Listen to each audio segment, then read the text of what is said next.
Bill Gates and Warren Buffett both agreed that Charlie Munger is the most intelligent person they know. Charlie Munger once said, "Problems frequently become easier to solve if you turn them around in reverse. Unless you're more gifted than Einstein, inversion will help you solve problems."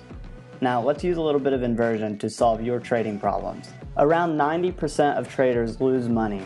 So what we have to do is ask, what are 90% of these traders doing? First, they buy breakouts and they sell breakdowns. Yes, they're literally chasing the stock price around. Second, they all try to cut their losses short and let their winners run. Where are they letting their winners run to? Straight out of their trading account? This idea sounds great in theory, but it just doesn't work.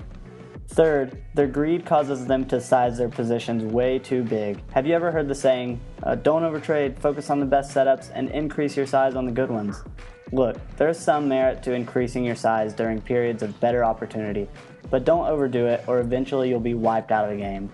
Number 4, they are afraid of reducing their cost basis because they might be capping their potential profits.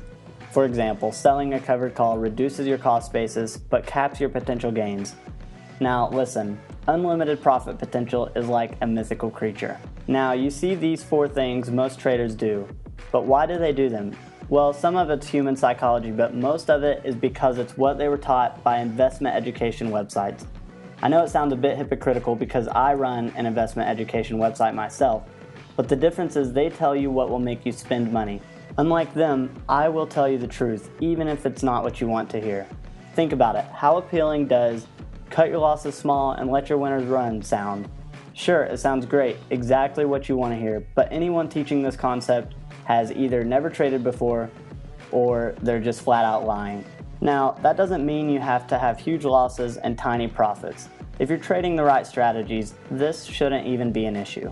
Now let's use a little bit of inversion and flip these points around, and here's your new trading strategy. First, you're going to buy into weakness and sell into strength. Why? Because it's exactly the opposite of what most traders do.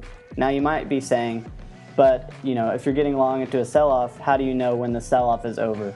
The answer is simple. You don't. Nobody does. It doesn't matter if you're Warren Buffett or if you're Jimmy Buffett. You don't know if a stock is going to go up, down, sideways, or in circles. And I believe that stock price swings are random for the most part, but ultimately it's human emotion that drives market moves. So just don't fall victim to your emotions. Number 2, you're going to book your profits and be patient with your losing trades. With a high probability trading strategy, almost all losing trades will become a winning trade at some point if you hang in there.